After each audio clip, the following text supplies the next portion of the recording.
Emmanuel? Vous avez des clubs par pays comme ça? Oui, oui. On a des antennes en France, on a Oui, des oui, antennes en oui. Belgique, aux États-Unis, au Canada, en Bulgarie D'accord. même. On est partout dans le monde. Ok. Du coup, c'était quoi? C'était 15 heures, hein, c'est ça? C'est maintenant? Pardon, 14 heures? C'est maintenant, c'est maintenant. On va commencer tout de suite. C'est tout de suite. C'était 14 heures. D'accord.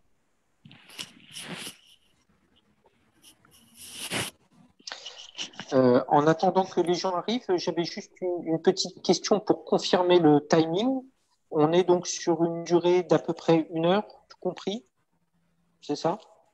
Alors, on a 1h45, c'est-à-dire qu'on termine au maximum à 15h45. D'accord, très bien. Question, Et il faut. session question-réponse comprise. D'accord, très bien. Je vous laisse, introduire. Enfin, je me Bien laisse sûr. faire, hein. Moi, je vous passe la main tout de suite. Après, par contre, j'aurais besoin de Là, savoir si. Oui, oui, c'est Driss. c'est Alaoui. Est-ce que tu as une petite biographie de cher Emmanuel? Non. Alors, vous Ah avez bon. des trucs sur ma page LinkedIn si besoin. LinkedIn, sur LinkedIn. C'est là où tu vas trouver des événements sur LinkedIn. Tout de suite.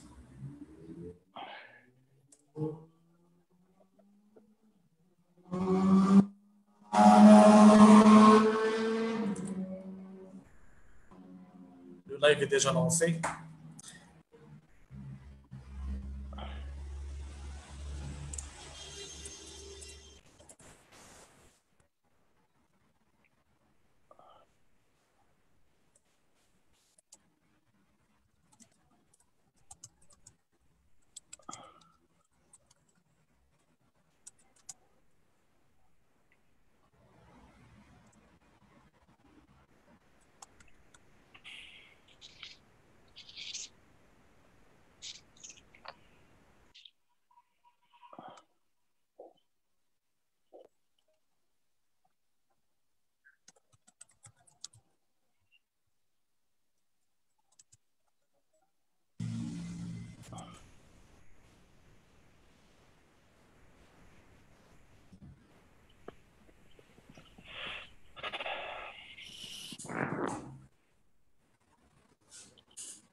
Bonjour tout le monde.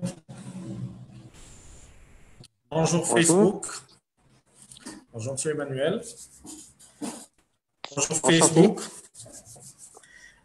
Bonjour à toutes les personnes qui nous suivent sur Zoom et à toutes celles qui nous suivent depuis Facebook.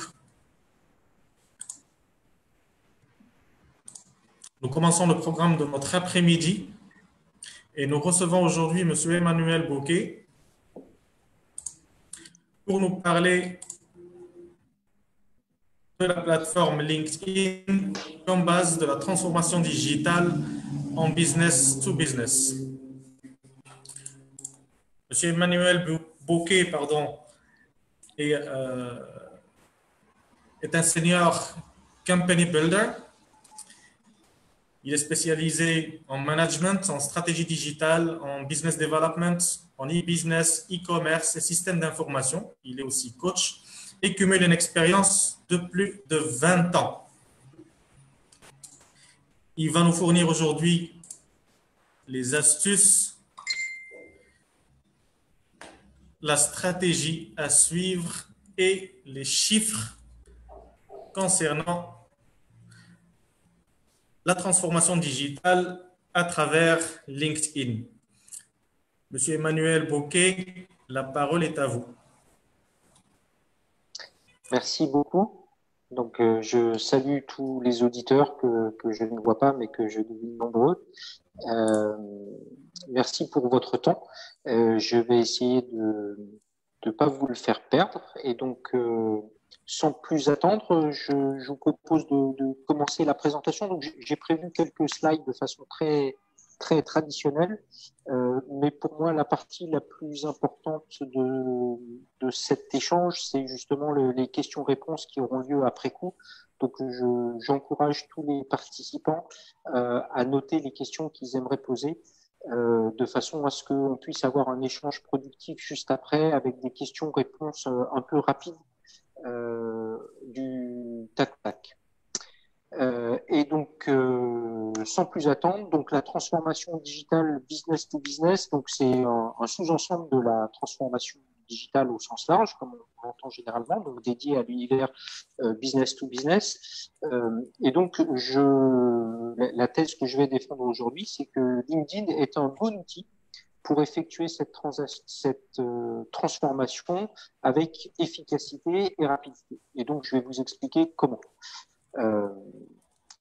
Et donc, pour commencer, je vais classiquement vous passer par quelques très rapides définitions parce que je ne sais pas quelle est l'expérience et le profil des personnes qui nous suivent. Donc, très rapidement, je définis juste le mot digital. Donc, le mot digital, c'est différent de ce qui est numérique. Le digital, c'est un mélange entre ce qui est de l'Internet et ce qui est du business. Donc, concrètement, c'est du chiffre d'affaires sur Internet. Ce sont des revenus générés grâce aux technologies numériques. Donc, quand on parle de numériser un process, on parle de technologie. Quand on parle de digitaliser quelque chose, on parle de business. Donc, concrètement, le digital, c'est de l'Internet avec de l'argent à l'intérieur. Donc, tout est question de savoir comment on va générer de l'argent, comment on va produire de l'argent, comment on va économiser de l'argent grâce à LinkedIn en l'occurrence, qui va nous servir à digitaliser la partie B2B du business. Donc là encore, j'enfonce quelques autres portes ouvertes.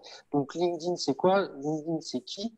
Donc bon, j'imagine que tout le monde a une petite idée, sinon vous ne seriez pas là. Mais donc en 2-3 chiffres, donc dans le monde, LinkedIn, c'est 600 millions d'abonnés. Au Maroc, c'est 2,7 millions. Au Sénégal, pour donner un élément en dessous, c'est 600 000 utilisateurs. Mais c'est surtout dans chaque pays, c'est 95% des décideurs qui sont présents sur LinkedIn. C'est-à-dire qu'on a une population qui est très différente de celle qu'on a sur Facebook. Autant sur Facebook, on a une population qui ressemble un petit peu à la population en général. Autant sur LinkedIn, on a une population très typée, beaucoup de cadres, beaucoup de décideurs, beaucoup de professionnels. Et en fait, on a quasiment tous les cadres et tous les professionnels. Presque tout le monde a un compte LinkedIn aujourd'hui, ce qui permet d'avoir une audience qui est particulièrement intéressante pour les entreprises. faut savoir, par exemple, que le salaire médian, alors vous m'excusez, c'est une présentation que j'avais faite au départ pour le Sénégal, donc le salaire médian, il est en francs CFA. Mais le salaire médian, il est... alors, attendez, je le vois plus là. Le salaire médian, voilà, 3 millions de francs CFA, on est à 4 000 euros. Le salaire médian sur LinkedIn est très supérieur à celui du reste de la population en général, quel que soit le pays qu'on considère, que ce soit les États-Unis, l'Inde ou le Maroc. On a 33% des milliardaires. Et attention, je ne parle pas de millionnaires, hein, je parle de milliardaires en dollars. 33% sont actifs sur LinkedIn. C'est pour dire que même quand on a déjà fait fortune, on peut quand même rester présent, alors qu'on n'a peut-être même plus de smartphone à ce stade, mais on est encore sur LinkedIn, on a énormément de personnes qui ont réussi, qui continuent à travailler avec LinkedIn. 77% des recruteurs utilisent LinkedIn, donc ça c'est quelque chose de très classique, puisque LinkedIn au départ était conçu comme un réseau destiné à faciliter l'emploi, et c'est comme ça qu'il est rentré au Maroc, c'est comme ça qu'il est rentré dans la plupart des pays. Les étudiants s'inscrivaient pour trouver un job, et les entreprises postaient des offres d'emploi pour trouver des salariés. Ce qui a bien changé depuis, parce qu'aujourd'hui, 80% des leads qui proviennent des réseaux sociaux en B2B viennent de LinkedIn. Donc LinkedIn est devenu le principal réseau social pour l'acquisition de leads B2B. En fait, pour faire du business en ligne entre entreprises, LinkedIn est devenu la voie royale. C'est également, et ça c'est pour l'anecdote, c'est le réseau social le plus féminin dans tous les pays d'Afrique en particulier. Il y a un déséquilibre homme-femme qui est assez important. Il est moins important sur LinkedIn. LinkedIn est plus équilibré. On a plus d'équilibre homme-femme au niveau des professionnels, contrairement à ce à quoi on pourrait s'attendre.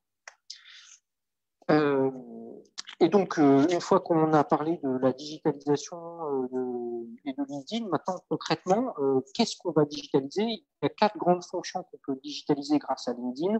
La première, c'est l'activité traditionnelle de LinkedIn, c'est tout ce qui est ressources humaines, en particulier le sourcing, le recrutement, la gestion de la marque employeur. Donc ça, c'est quelque chose qui reste vrai aujourd'hui. Et donc, les RH peuvent tout à fait utiliser LinkedIn de façon intensive pour recruter des talents. Mais on a 3 autres axes qui sont devenus vraiment importants ces dernières années. Le premier qui est le plus important, c'est la vente. Donc aujourd'hui, quand vous avez quelque chose à vendre à des entreprises, que ce soit des produits ou des services, LinkedIn est devenu une source de leads irremplaçable. C'est également une façon de vous positionner sur le marché et de fidéliser vos clients. Donc, c'est un outil qui est directement générateur de revenus, de richesse à ce niveau-là. La troisième fonction, c'est la fonction réciproque et la fonction achat. Donc, si vous voulez cartographier les différents fournisseurs dans un domaine, si vous voulez faire des appels d'offres rapides, si vous voulez des propositions de prix immédiates, LinkedIn, c'est l'endroit où vous voulez le faire. Aujourd'hui, par exemple, vous cherchez des masques. Tout le monde veut des masques, personne n'a de masque, personne ne sait où trouver de masques. Donc, si vous avez quelques contacts bien placés sur LinkedIn, en 2 heures, l'affaire est faite. Vous avez trouvé un fournisseur fiable, vous avez trouvé le bon produit, vous avez passé votre commande et les masques sont en train de venir. Et puis enfin, le dernier élément qui prend de plus en plus d'importance en B2B aujourd'hui sur LinkedIn, c'est tout ce qui est autour de la stratégie. LinkedIn devient un outil de veille stratégique. Vous pouvez surveiller ce qui se passe dans un secteur. Vous pouvez vous coordonner entre acteurs d'un même secteur. Donc, je sais pas, tous les acteurs du bâtiment vont se coordonner pour faire du lobbying auprès du gouvernement, pour faire passer une loi particulière. C'est également utilisé pour faire de la veille marché, savoir qui sont les gros acheteurs, qui sont les offreurs, et puis tout simplement l'actualité sectorielle du domaine dans lequel vous êtes ou des domaines dans lesquels vous êtes.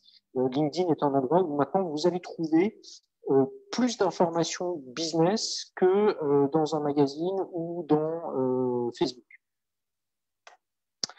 Et enfin, la dernière question, et après on va commencer à rentrer dans du concret. Pourquoi digitaliser? Alors je suis désolé pour la plupart de mes auditeurs aujourd'hui, je suppose que c'est une question qui est redondante. Et j'en suis d'autant plus désolé qu'on est en 2020, mais je vais quand même enfoncer quelques dernières portes ouvertes. Donc, la première raison pour laquelle digitaliser les activités B2B fait du sens, eh ben, elle est partout autour de nous en ce moment et elle s'appelle coronavirus. Si votre business repose sur des commerciaux qui doivent faire le tour des entreprises, serrer des mains et partager des restaurants avec des prospects, et ben là c'est foutu. Donc si vous avez une activité qui est au moins en partie digitale, ben, vous pouvez déporter vos revenus sur cette activité-là. Mais le coronavirus n'est qu'un exemple. Dès qu'il y a une attaque terroriste n'importe où dans le monde, tout le monde s'arrête de sortir, les restaurants se vident, les centres commerciaux se vident, et il faut avoir une activité digitale pour arriver à survivre dans ces périodes-là. Pareil, en cas de problèmes politiques, d'agitation ou autre, dès que ça commence à chauffer dans le vrai monde, le digital est une valeur refuge. L'autre raison pour laquelle la digitalisation est intéressante pour une entreprise, c'est qu'elle apporte de l'agilité. Elle permet de changer de stratégie rapidement, de tester des stratégies sans que ça corresponde à des coûts ou à des délais qui sont équivalents à ce qu'il faut dans le monde réel pour former des commerciaux, former des agents CRM, former des logisticiens, former inventer des process et les appliquer, les contrôler, etc. Le digital permet d'aller beaucoup plus vite là-dessus. Et puis enfin, le revers de la médaille, c'est que vos clients, ils en ont marre de vous envoyer des bons de commande papier, de faire des appels d'offres de 45 pages, 12 exemplaires envoyés par la poste. Ils en ont marre de passer du temps en rendez-vous, ils veulent aller vite, ils veulent que ce soit simple, ils veulent que ce soit connecté, et donc le digital, c'est une contrainte. En tout cas, si ça ne l'est pas encore pour vous, ça va le devenir pour tous. Enfin, dernière raison, c'est que l'automatisation que permet le digital permet évidemment de réduire des coûts. Au fur et à mesure que vous allez monter en volume d'activité, vos coûts ne vont pas monter de façon proportionnelle, contrairement à ce qu'il faudrait, par exemple, si vous deviez multiplier votre force commerciale par 2 pour multiplier vos revenus par 2. Dans le digital, ce n'est pas le cas. Vous avez des outils qui vous permettent d'automatiser des actions sans multiplier les coûts. Voilà, c'est fini pour les portes ouvertes. Maintenant, on va rentrer dans du concret. Je vais commencer par la question qu'on me pose le plus concernant LinkedIn. C'est une question qu'on me pose à chaque fois. Est-ce qu'il vaut mieux communiquer sur sa page personnelle ou sur sa page entreprise? Donc, en particulier, les chefs d'entreprise sont à cheval entre deux chaises puisqu'ils ont tous une page personnelle, donc un profil personnel.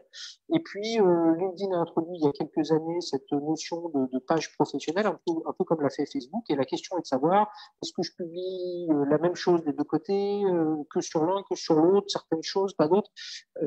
Ça représente un double effort, est-ce que ça vaut la peine? Et donc, voici quelques réponses. Donc, page entreprise, c'est évidemment, ça donne une image plus corporate, plus grand groupe. Voilà, c'est plus sympa. Maintenant, est-ce que ça change vraiment la donne? Dans la plupart des cas, non. Mais c'est un petit plus qui vous donne une image plus professionnelle. C'est assez peu demandé. Les utilisateurs de LinkedIn, ils cliquent assez peu sur les pages professionnelles, ils acceptent assez peu les demandes d'invitation de pages personnelles, et LinkedIn ne les pousse pas tellement, ne les met pas tellement en avant. Par conséquent, c'est assez difficile d'agrandir l'audience d'une page professionnelle. Une page entreprise, elle va avoir du mal à avoir autant d'abonnés que la page du CEO. Et donc, pourquoi est-ce qu'une page entreprise, ça peut être utile néanmoins? Essentiellement pour les grands groupes, pour une question de pérennité. Si votre patron, si le directeur général est amené à changer, il va partir avec son carnet d'adresses. C'est bien qu'il y ait quelque chose qui reste, et non, la page entreprise est faite pour ça. Mais dans tous les cas où on n'est pas dans une grande entreprise qui a sa notoriété déjà établie auprès de son public, et auquel cas, en fait, LinkedIn n'a pas beaucoup d'intérêt. En fait, dans tous ces autres cas, le profil personnel du dirigeant de l'entreprise est plus à même d'être efficace. Pourquoi? Bon, ça donne une image de consultant, c'est-à-dire de personnes avec qui l'autre entreprise va être en contact direct. Et ça, c'est pas forcément un mal, parce que finalement, les gens demandent plus du contact humain que du contact institutionnel. Moi, je préfère qu'un chef d'entreprise me contacte plutôt que l'entreprise me contacte. Même si c'est pas le chef d'entreprise, je préfère que le responsable commercial d'une entreprise me fasse une offre plutôt que de recevoir un spam anonyme provenant d'une entreprise que je ne connais pas. Du coup, si c'est une personne, je vais plus volontiers réagir, répondre, demander des précisions ou simplement poliment dire que ça ne m'intéresse pas. Et puis surtout, et ça c'est la clé, les profils personnels ont une audience qui est plus facile à étendre. Donc on va y revenir tout à l'heure, mais il est plus facile d'agrandir l'audience de son profil personnel que de sa page entreprise. Et donc par conséquent, aujourd'hui, que ce soit pour les CEO, que ce soit pour les PME, et PME jusqu'à une bonne grosse taille, hein, les bonnes grosses PME, je recommande l'utilisation intensive des profils personnels et une utilisation très minime, voire marginale, des pages entreprises. Et donc, concernant les pages personnelles, voici quelques quick wins, hein, puisque l'objectif de ce meeting, c'est de vous donner des clés, que vous ayez des éléments entre vos mains qui soient directement opérationnels à la fin de cette présentation. Donc voilà quelques éléments de base. Alors j'enfonce quelques portes ouvertes quand même, hein, mais donc mettez une photo personnelle, une photo où vous avez un regard qui est tourné vers la caméra, donc qui est tourné vers l'autre, tourné vers la personne qui vous regarde. Une photo souriante. Alors, pas besoin d'avoir un grand sourire dentifrice, hein, mais un minimum de sourire, c'est important. Une photo qui est centrée sur votre visage. On n'a pas besoin de savoir ce que vous portez ce jour-là. On n'a pas besoin de voir votre voiture en arrière-plan. Ce qu'on veut voir, c'est un visage pour être sûr qu'on parle à un être humain. Et ça, c'est pas parce qu'on veut en être sûr, c'est parce que biologiquement, on est programmé comme ça. Quand on voit le visage de quelqu'un, on a plus tendance à faire confiance à cet interlocuteur que quand on ne le voit pas. Et par contre, restez professionnel, hein, pas de et souvent les photos choisies par les hommes sont un peu plus pros que la moyenne choisie par les femmes. Et évitez les fleurs dans les cheveux, évitez les poses compliquées, de face ou légèrement de profil, format photomaton, ça suffit. On n'est pas en train de séduire quelqu'un, on est juste en train de dire qui on est. Donc, restez simple et pas de chichi, pas de retravail, pas d'infographie autour de la photo. L'image de couverture qui est derrière votre profil, bon, elle est un peu moins importante. Et si j'ai un conseil, c'est utiliser cette fonctionnalité parce que ça permet de distinguer votre profil un petit peu des autres. Faites en sorte simplement que ce soit une image qui soit simple parce qu'elle va être présentée de façon différente sur mobile et sur PC. Donc, la mise en page va être différente. Donc, ne cherchez pas à faire des trucs trop compliqués. Ça risque de tomber à plat sur le mobile ou sur PC. Et puis, faites en sorte que ça soit professionnel, que ça soit dans le thème. Donc, il n'y a pas besoin, vous pouvez mettre une simple texture, vous pouvez mettre une photo d'un paysage de ville, vous pouvez mettre ce que vous voulez. Mettez quelque chose qui soit dans le thème, dans votre thème. Et puis, dans votre profil perso, parlez de vous et de votre entreprise. Il y a une zone résumée, il y a un bloc résumé qui est optionnel, mais que je vous recommande d'utiliser. Il n'y a que 3 lignes qui sont affichées par défaut. Alors, on peut mettre 20 lignes si on le souhaite, mais il n'y a que 3 lignes qui vont être lues en général, parce que c'est les 3 lignes que LinkedIn présente par défaut. Et dans ces 3 lignes-là, parlez de vous et parlez de votre entreprise. Donc, parlez de qui vous êtes et parlez de ce que vous proposez, de parler de vos services. Alors, en 3 lignes, ça nécessite d'être vraiment très synthétique, mais je vous fais confiance, soyez créatifs. Vous avez 3 lignes pour pitcher. Et puis, surtout, évitez la buzzlang. Bullshit, chacun son terme, mais évitez de dire que vous êtes spécialisé, passionné, leader, etc. Tous ces mots qui sont aujourd'hui vides de sens et que vous allez voir qu'on retrouve sur chaque profil LinkedIn, ces mots-clés décrédibilisent en fait. Donc aujourd'hui, il faut, en particulier sur un profil LinkedIn qui va être lu en quelques secondes à peine, il faut que vous soyez efficace. Et donc, pour ça, il faut que vous utilisiez des mots qui comptent. Les mots qui comptent, c'est les mots business. Donc, c'est ce que vous proposez, c'est l'essence de ce que vous proposez. Donc, évidemment, chacun propose des choses différentes. Je ne peux pas vous aider là comme ça globalement, mais c'est vraiment clé d'arriver à résumer l'essence de votre proposition de valeur sans mettre de mots d'experts, en certifié, de tout ça. C'est pas des choses qui nous intéressent. Ce qu'on veut savoir, c'est la valeur que vous apportez. Et puis, pour améliorer votre profil, vous pouvez utiliser les fonctionnalités de recommandation que propose LinkedIn. Donc, par contre, demandez des recommandations en personne, précisez ce que vous attendez, expliquez pourquoi vous demandez ces recommandations à vos partenaires et à quoi elles doivent servir, parce que une même personne peut vous faire deux recommandations très différentes en fonction des personnes à qui vous allez les présenter.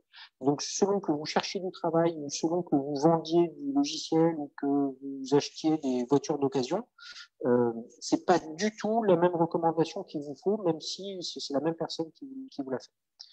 Et puis enfin, éviter les fonctions exotiques. LinkedIn permet de faire plein de trucs. On peut mettre ses publications, enfin on peut remplir un profil kilométrique. Et donc ça, c'est pas quelque chose que je vous recommande, sauf si vous commencez à avoir vraiment, si vous commencez à devenir un professionnel de LinkedIn, on va dire, commencez à les utiliser. Mais dans un premier temps, c'est absolument pas utile et c'est même souvent contre-productif parce que vous allez les utiliser de façon un petit peu artisanale et ça va se sentir. Donc concentrez-vous sur un profil qui parle de vous, qui parle de votre entreprise, qui parle de vos services et qui fait pas de chichi. Quelque chose de simple, de court et d'efficace. Donc, ça, c'était pour mettre de côté la réponse à la question universelle de est-ce que je dois baser ma stratégie de communication LinkedIn sur ma page entreprise ou sur ma page, sur mon profil personnel. Donc, maintenant, de façon un petit peu plus structurelle, une logique et une stratégie LinkedIn, comment ça se construit. Il y a deux équations extrêmement compliquées que vous voyez devant vous qui expliquent le succès d'une stratégie LinkedIn. Et donc, la première, c'est la loi d'efficacité. L'efficacité, c'est la multiplication de la qualité par la quantité. Donc, si vous avez une bonne qualité de contenu et une bonne quantité d'audience, la combinaison des deux va vous donner de bons résultats. Par contre, si vous produisez des contenus de mauvaise qualité, vous pouvez avoir toute la quantité que vous voulez, vous n'obtiendrez aucun résultat, vous allez au contraire vous décrédibiliser. Et inversement, si vous avez des contenus de qualité incroyable, des produits, des services extrêmement bien présentés, mais que vous les présentez à 25 personnes, bah, vous n'aurez aucun résultat non plus. Donc, c'est une loi, cette loi d'efficacité, elle est évidente, hein, mais c'est vraiment là-dessus que se construit la stratégie et on va le détailler plus loin. Et puis, le deuxième élément, c'est la loi d'impact. Il faut que, pour avoir de l'impact, il faut la rencontre de messages et d'audience. Donc, c'est une loi qui ressemble beaucoup à la précédente, simplement c'est une loi qualitative. Il faut que vos messages et votre audience se rencontrent. Donc, pour ça, il vous faut une audience, il vous faut des messages. Ces messages, ce sont vos messages commerciaux, dans le cas où vous faites de la vente. Ce sont des messages plutôt de branding, dans le cas où vous travaillez sur votre marque employeur. Mais en tout cas, ces messages, c'est l'essence du message que vous voulez faire passer, et ça va passer au travers de posts ou d'articles, de publications que vous allez faire sur les réseaux sociaux, sur LinkedIn en l'occurrence. Donc, le premier élément de cette dernière équation, c'est l'audience. Donc, comment obtenir une audience qui est à la fois qualitative et quantitative. Hein, les deux sont essentiels. Il nous faut une audience de qualité. Ça ne sert à rien par exemple, vous vendez du logiciel comptable, ça ne sert à rien d'avoir une audience avec 1 million d'étudiants. Ça ne sert absolument à rien. Ça va vous donner l'illusion d'avoir une immense audience et pourtant, ça n'aura aucune efficacité.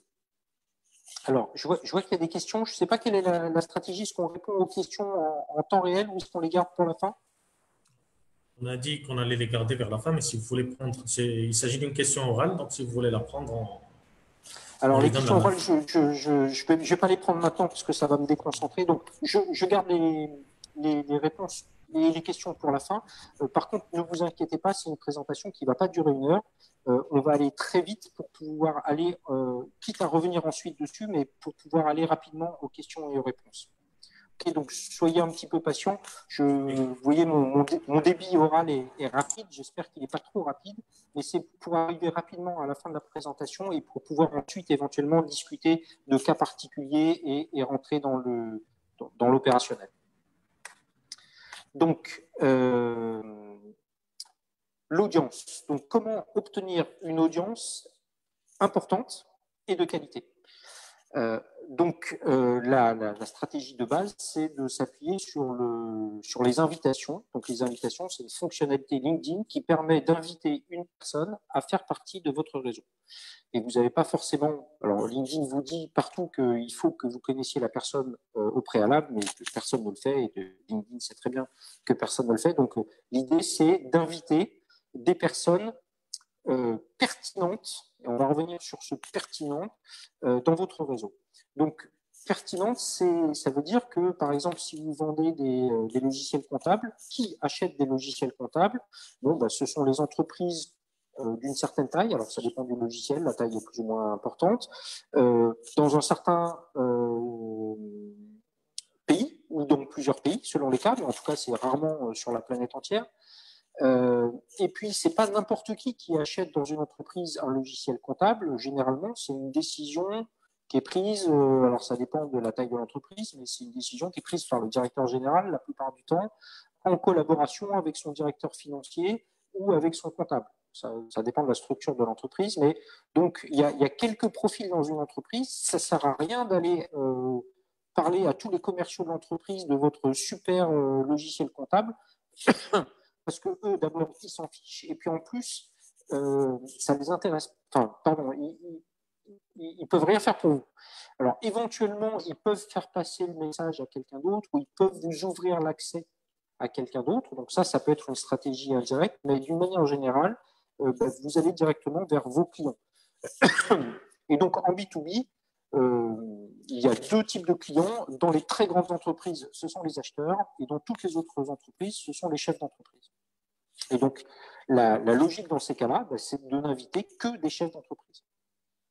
Alors, après, il y a chef d'entreprise et chef d'entreprise. Hein. Si je fais une recherche dans LinkedIn au Maroc, ça fait longtemps que je ne l'ai pas faite, j'ai plus les chiffres en tête, mais je vais avoir probablement quelques centaines de milliers de profils.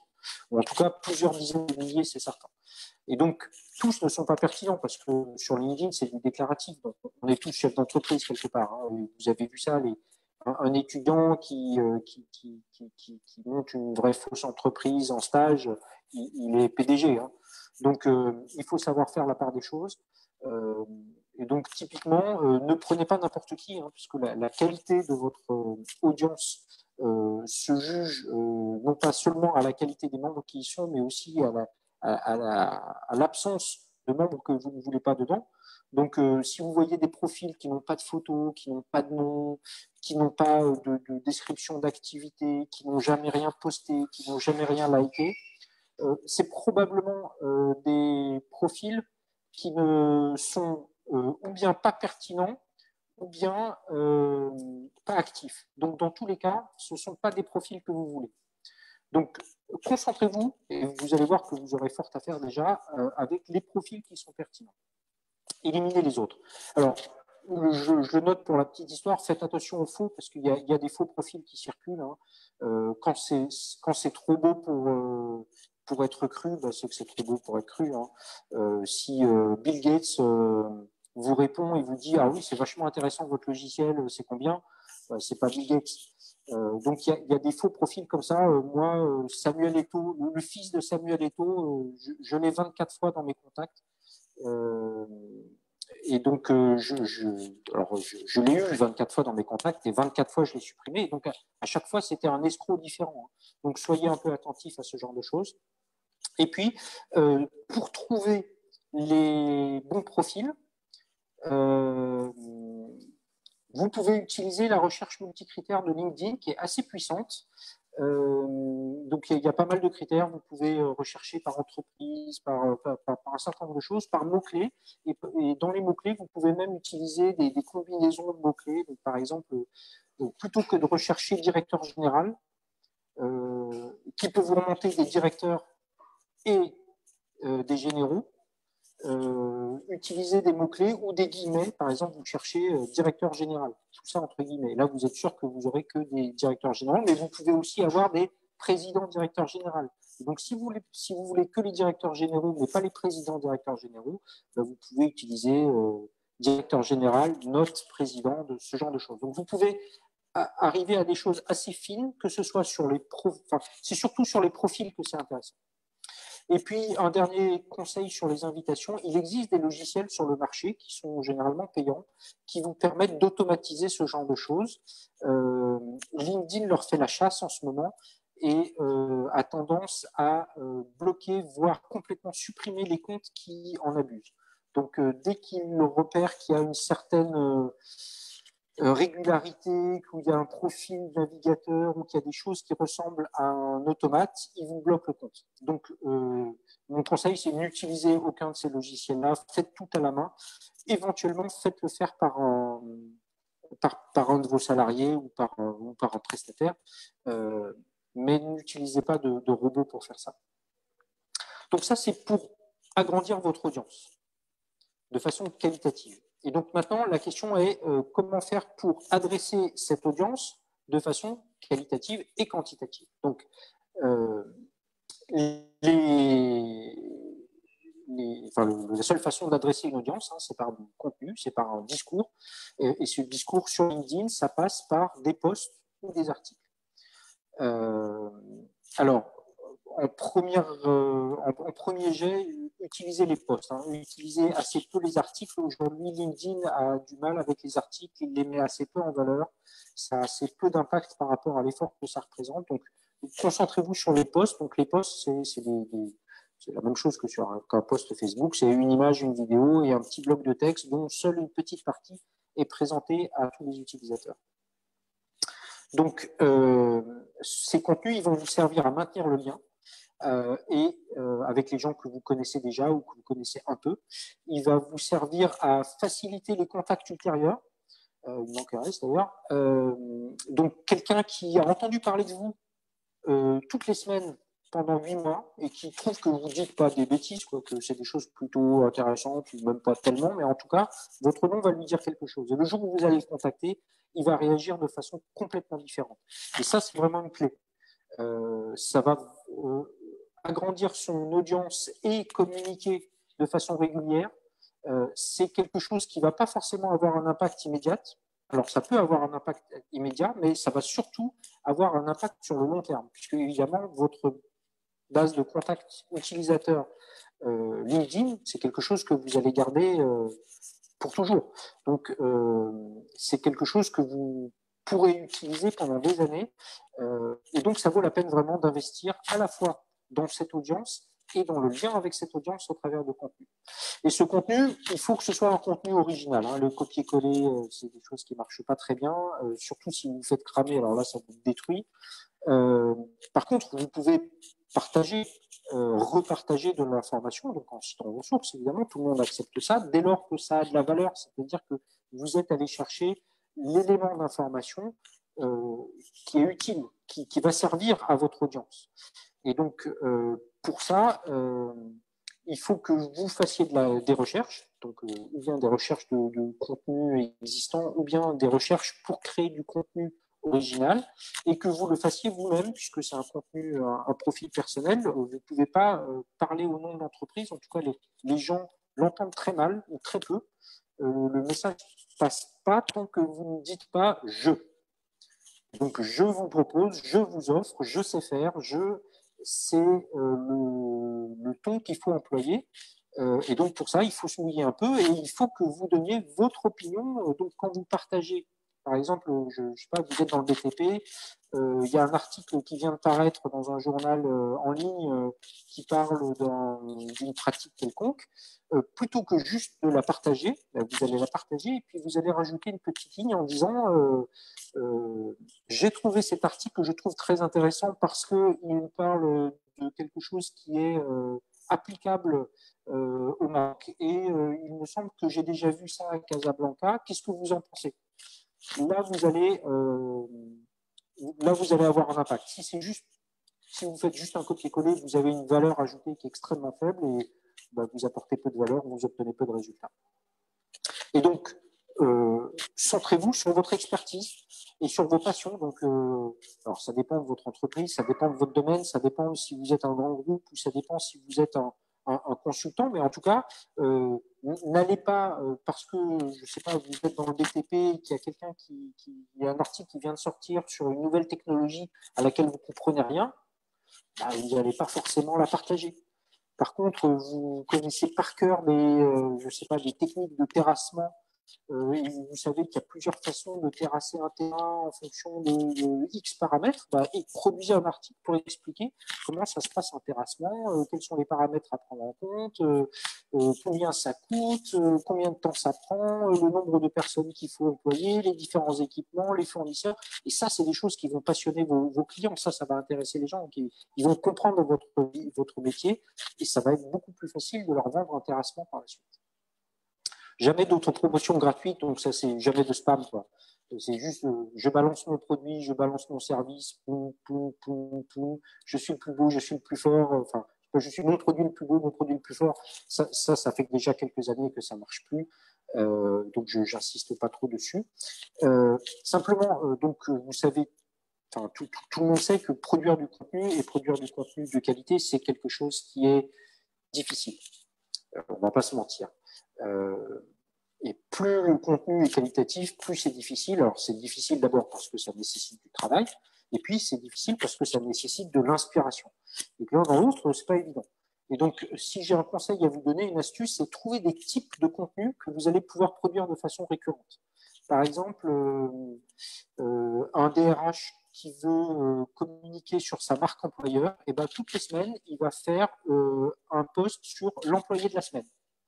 Et hop, la photo de l'employé, ses qualités, qu'est-ce qu'il a apporté à l'entreprise, il est génial, rejoignez-nous. Je sais pas moi, quelqu'un qui va être dans le BTP, toutes les semaines, il va faire un post sur le chantier de la semaine, avec la plus belle photo d'un chantier qui est en cours ou qui vient d'être terminé. Donc, réfléchissez à des types de contenus que vous pouvez produire de façon récurrente et qui ne vous nécessitent pas de réinventer la roue à chaque fois. Ça vous permet éventuellement de préparer des contenus à l'avance. Donc, par exemple, le DRH, il n'est pas obligé de chaque semaine d'aller voir un salarié différent. Il peut faire venir 20 salariés la même journée, préparer tous les contenus et pendant 20 semaines, il va pouvoir diffuser du contenu régulièrement. Donc, ça permet également d'optimiser son effort.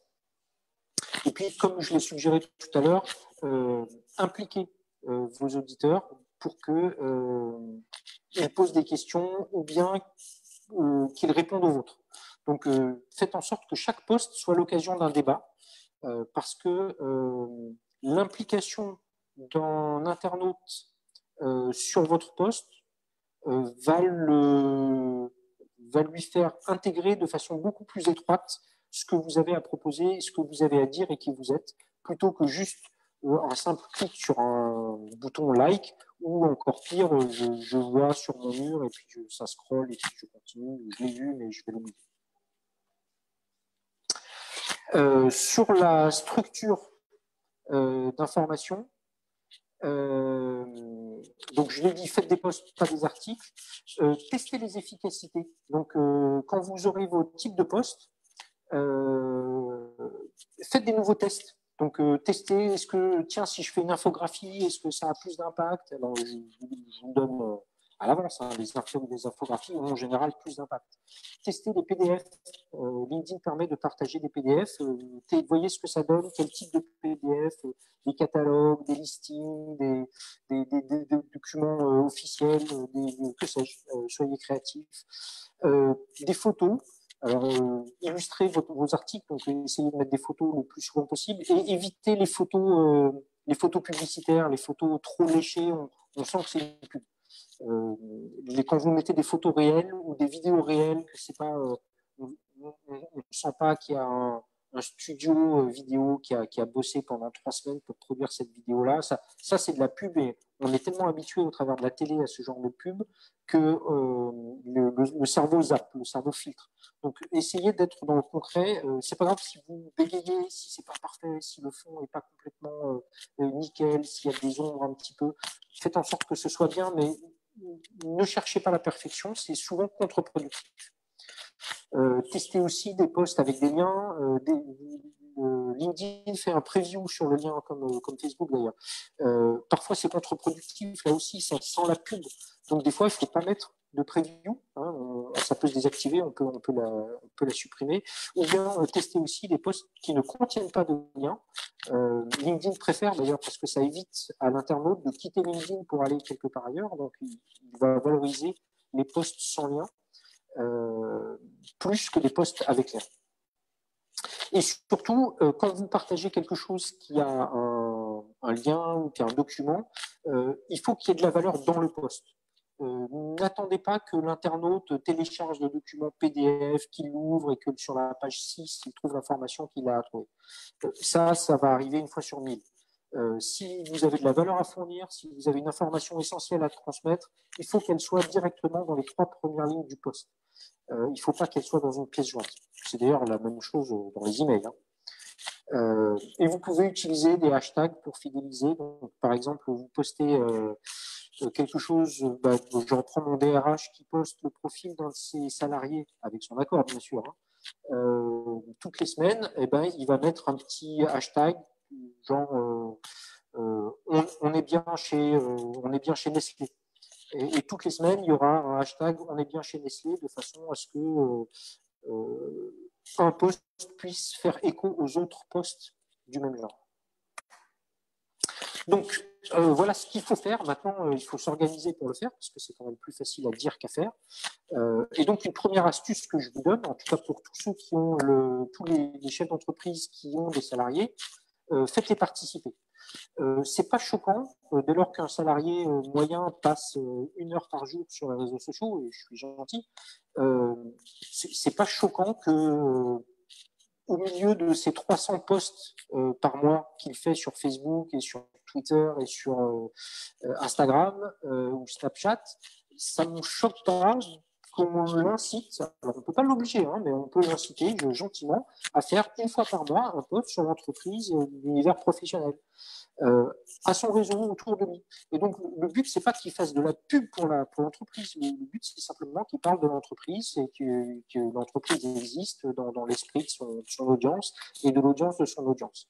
Et puis, tout ça se renforçant, la combinaison, si vous avez 50 salariés, que les 50, 1 fois par mois, postent un truc sur l'entretien qu'ils ont eu, sur la nouvelle machine à café, sur le nouveau patron, sur le nouveau produit, le nouveau service.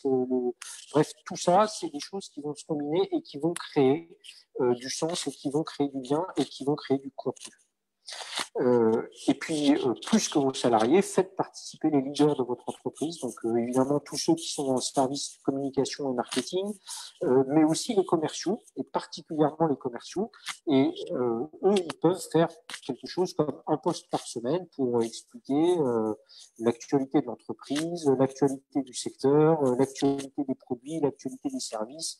Ça, c'est quelque chose qui est loin d'être choquant, et c'est même, je dirais, ça c'est quelque chose qui pourrait faire partie des fiches de poste. C'est une responsabilité professionnelle. Et puis, surtout, indiquer à tous vos salariés, à tous vos partenaires, même si c'est possible, que dès que l'entreprise ou le patron publie quelque chose, que tout le monde like et que tout le monde commente. Et les commentaires, un commentaire, ça vaut 10 likes. Donc, si tout le monde participe au jeu, vous allez avoir un impact qui va être démultiplié. Alors évidemment, si vous êtes un cabinet de conseil et que vous êtes 2, c'est plus difficile. Mais si vous êtes un groupe et que vous avez 600 salariés, vous avez un potentiel qui est juste incroyable.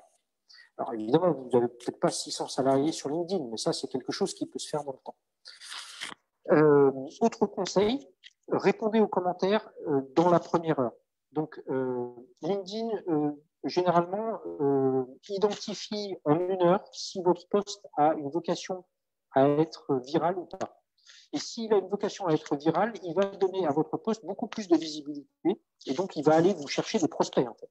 Parce qu'il va aller chercher des gens qui lui semblent pertinents par rapport à votre post et aux réactions qu'il y a eu. Donc c'est important que votre post soit rapidement, dans la première heure, identifié par LinkedIn comme étant un post de valeur.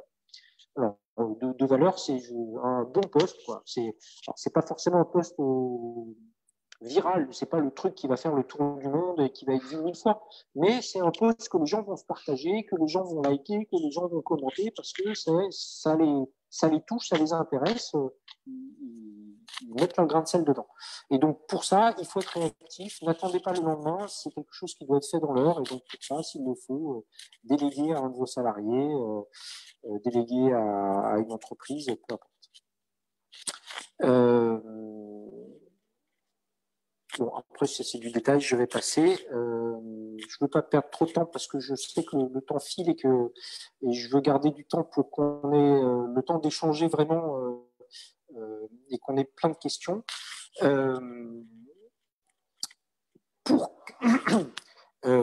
Poster, c'est bien, hein, mais là, on parle de B2B, B2B, B, c'est business le premier. Donc, il faut faire du business, c'est pas de la communication.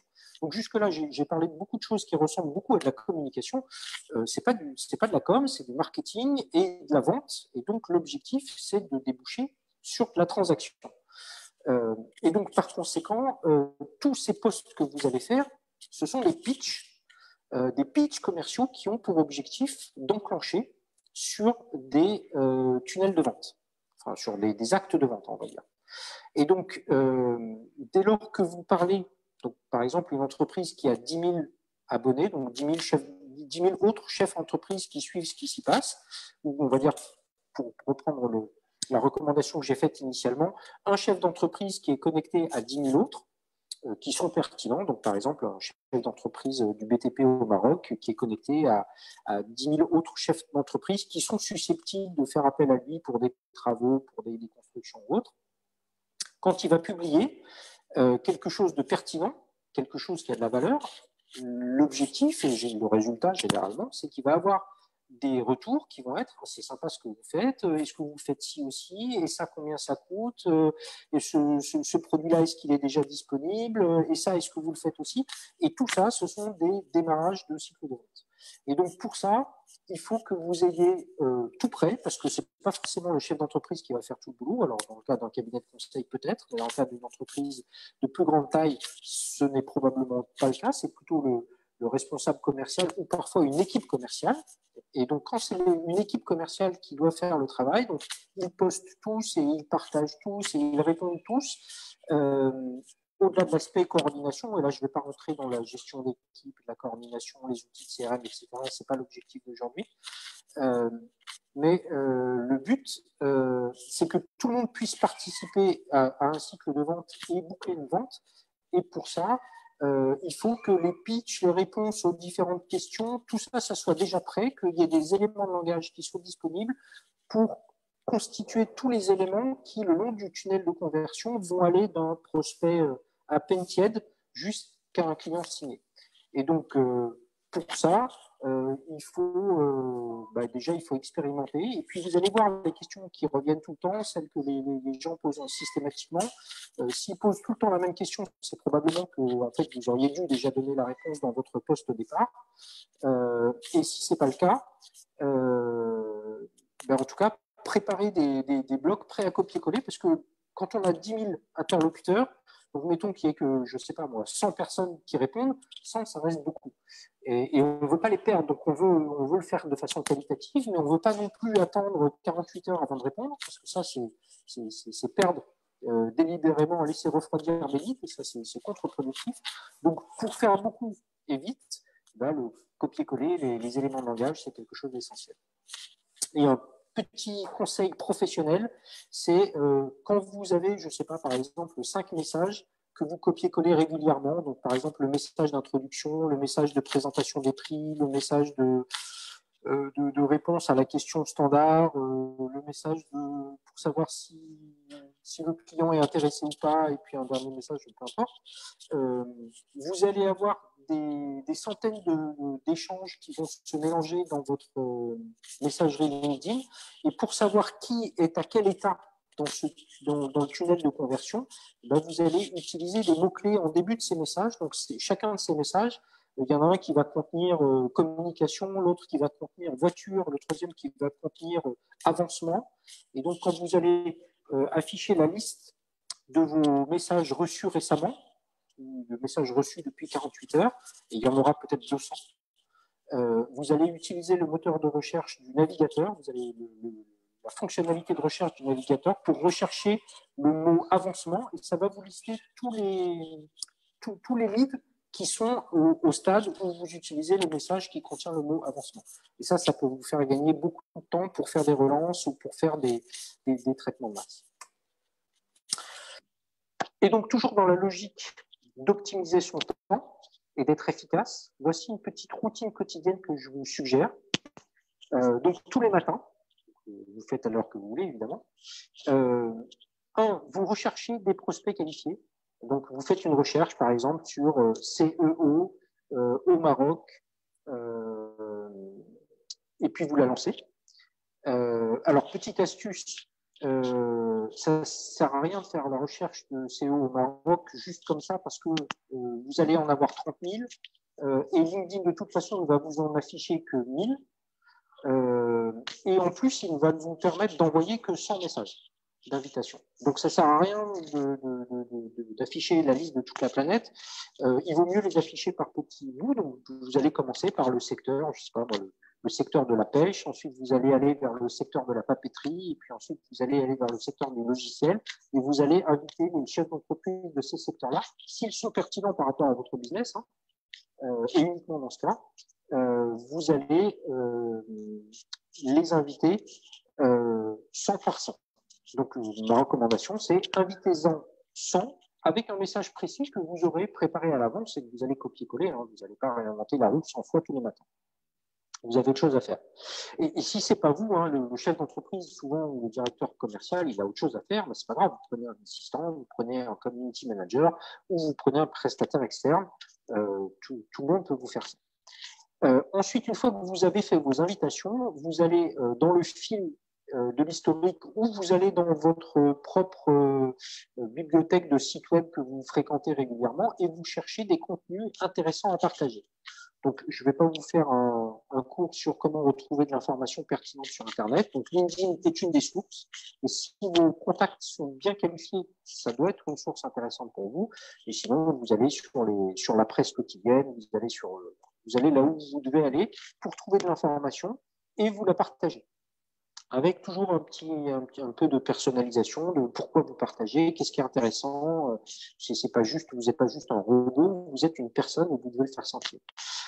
Une fois que vous avez posté, voilà, vous pouvez nettoyer votre fil vite fait. Donc, si vous voyez dans votre fil, quand vous cherchez des posts, vous voyez des trucs qui n'ont rien à faire là, par exemple, des gens qui partagent leurs photos de vacances, c'est sans doute des professionnels pas très professionnels, donc virez-les. Vous avez autre chose à faire que de vous adresser aux mauvaises personnes. Donc, nettoyez votre fil au fur et à mesure. Alors, parfois, on a des professionnels qui communiquent de façon non professionnelle. Là, je vous laisse choisir ce qu'il faut faire, mais ça vous permet d'affiner votre audience. Donc, vous allez, en invitant 100 personnes un petit peu à l'aveugle, sur la base de simplement leur profil, leur entreprise, vous allez en inviter 100, et puis vous allez en virer quelques-unes, parce que c'est des gens qui, visiblement, n'ont rien à faire sur LinkedIn et que vous aviez invité peut-être par erreur. Répondez à tout le monde, donc profitez que vous êtes connecté sur LinkedIn pour répondre à tous ceux qui vous ont envoyé un message. Automatisé, c'est-à-dire, et donc ça ne veut pas dire utiliser un automate, ça veut dire utiliser des éléments de langage déjà tout prêts et copier-coller, mais éventuellement adapter, mettez le prénom de la personne, ça fait toujours plaisir, ne soyez pas trop industriel pour autant. Acceptez les invitations que vous avez éventuellement reçues. Donc au début, vous n'en aurez peut-être pas beaucoup, mais au fur et à mesure, ça va venir. Et pour ça, soyez sélectif, filtrez, n'acceptez pas n'importe qui. Ça sert à rien, si vous êtes dans le BTP, ça sert à rien d'accepter des invitations d'étudiants en communication juste parce que le gars il cherche un stage en communication et que du coup il invite n'importe qui. Ça va faire de votre audience une audience peu qualifiée et ça va vous induire en erreur et ça va diminuer votre efficacité. Et puis enfin, une fois que vous avez terminé cette routine quotidienne, fermez LinkedIn et désactivez les notifications. En tant que chef d'entreprise ou directeur commercial d'un groupe un peu important, vous n'avez pas à passer plus de temps que ça sur LinkedIn. Vous avez des collaborateurs qui peuvent le faire pour vous. Je vous avais promis des chiffres, les voilà. Donc, rapidement, ça, c'est les chiffres d'effort que je recommande. Donc, je vous recommande de faire 100 invitations par jour. C'est la limite de ce que permet LinkedIn.